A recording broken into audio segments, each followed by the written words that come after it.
Brought to you by WikiVidi.com. The Palace of Auburn Hills. The Palace of Auburn Hills, commonly referred to as the Palace, is a defunct multi-purpose arena located in Auburn Hills, Michigan, which is a suburb of Detroit.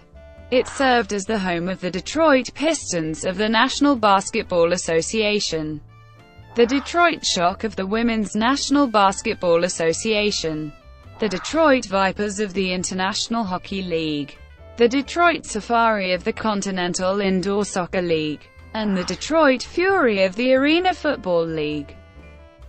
History. From 1957 to 1978, the Pistons competed in Detroit's Olympia Stadium Memorial Building and Cobo Arena. In 1978, owner Bill Davidson elected not to share the new Joe Louis Arena with the Detroit Red Wings and instead chose to relocate the team to the Pontiac Silverdome, a venue constructed for football where they remained for the next decade. While the Silverdome could accommodate massive crowds, it offered substandard sightlines for basketball viewing. In late 1985, a group led by Davidson decided to build a new arena in Auburn Hills. Groundbreaking for the arena took place in June 1986. Using entirely private funding, the Palace cost a relatively low price of $90 million. The Davidson family held a controlling interest in the arena until Tom Gores bought it as part of his purchase of the Pistons in 2011. Basketball. The Palace opened in 1988, when one of the Palace's basketball occupants won a championship. The number on its address changed. Its current address is 6 Championship Drive, reflecting the Pistons' 3 NBA titles and the Detroit Shock's 3 WNBA titles. The original address was 3777 Lapeer Road. Notable concerts. Sting performed during his Nothing Like the Sun tour on August 13, 1988, becoming the very first musical act to perform at the Palace. Michael Jackson performed 3 consecutive sold-out shows during his Bad World tour on October 24–26, 1988 in front of 70,000 people, becoming the first music artist to sell out the Palace more than 2 nights in a row. The Cure performed 2 consecutive shows during their Wish tour on July 18, 1992, with the Cranes as their opening act. The shows were recorded and released as a live album entitled Show. Grand Funk Railroad performed a benefit show for the nation of Bosnia and Herzegovina in March 1997 during their reunion tour. The show also featured Peter Frampton, alto reed Paul Schaffer and the Detroit Symphony Orchestra. The performance was recorded and released as the double live Bosnia album in October of that year. Demi Lovato performed a show at the Palace on March 13, 2014 for her Neon Lights tour. The show was recorded for a Vivo presence. The Palace was the site of an assassination attempt on Led Zeppelin guitarist Jimmy Page while he was on tour with former bandmate Robert Plant during their No Quarter tour. On March 31, 1995, Lance Allworth Cunningham, a 23-year-old who thought that Led Zeppelin music contained satanic messages, tried rushing the stage with a knife. He waited until the song Kashmir started, and then made his charge for the stage waving the weapon. The man was tackled by patrons and security about 50 feet from the stage. Madonna performed 2 sold-out shows during her Drowned World Tour on August 25–26, 2001. The shows were recorded and broadcast live on HBO and were later released as a DVD entitled Drowned World Tour 2001. The Palace played host to the politically motivated Vote for Change tour on October 3, 2004. Featuring performances by My Morning Jacket, Jurassic 5, Ben Harper, and headliner the Dave Matthews Band with unannounced guest Neil Young. Malice at the Palace. On November 19, 2004, a fight broke out between members of the NBA's Detroit Pistons and Indiana Pacers. As the on-court fight died down, a fan threw a cup of Diet Coke at Pacers forward Ron Artest, who then rushed into the crowd, sparking a melee between players and spectators. The fight resulted in the suspension of 9 players, criminal charges against 5 players and criminal charges against 5 spectators. The offending fans were banned from attending games at the Palace.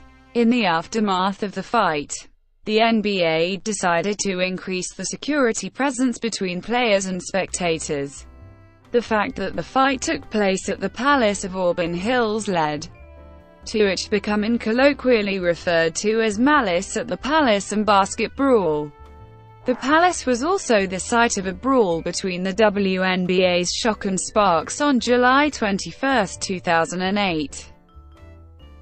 Future. In October 2016, it was reported that the Pistons' ownership were negotiating a possible relocation to Little Caesars Arena, a new multi-purpose venue located in Midtown Detroit built by Olympia Entertainment to replace Joe Louis Arena as home of the NHL's Detroit Red Wings as soon as the 2017-18 season. On November 22, 2016, the team officially announced that the Pistons would play at Little Caesars Arena in 2017. The final NBA game at the Palace was played on April 10, 2017, with the Pistons losing to the Washington Wizards 105,101. On August 24, 2017, it was announced that Bob Seger would hold the final concert at the venue on September 23, 2017. The last scheduled event at the venue was the Taste of Auburn Hills on October 12, 2017. Facility information. Then Pistons owner William Davidson and 2 developers privately financed the $90 million construction of the Palace and did not require public funds.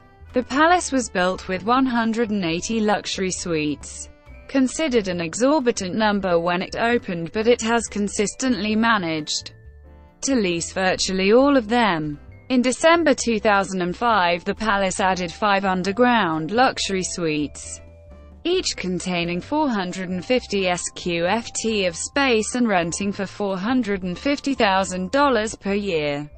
8 more luxury suites, also located below arena level, were opened in February 2006. They range in size from 800 to and rent for $350,000 annually.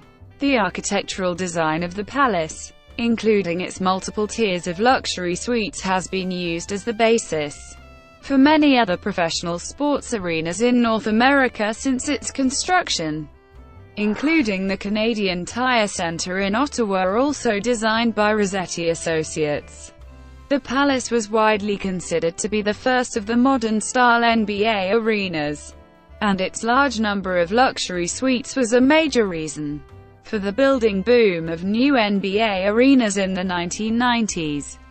Although the Palace got to be one of the oldest arenas in the NBA, its four-sided design contained the amenities that most NBA teams have sought in new arenas built since that time. By contrast of the other NBA venues that opened in 1988-89, Amway Arena, Charlotte Coliseum and Miami Arena have been demolished, while the Bradley Center and Sleep Train Arena are either slated for replacement or already replaced but standing.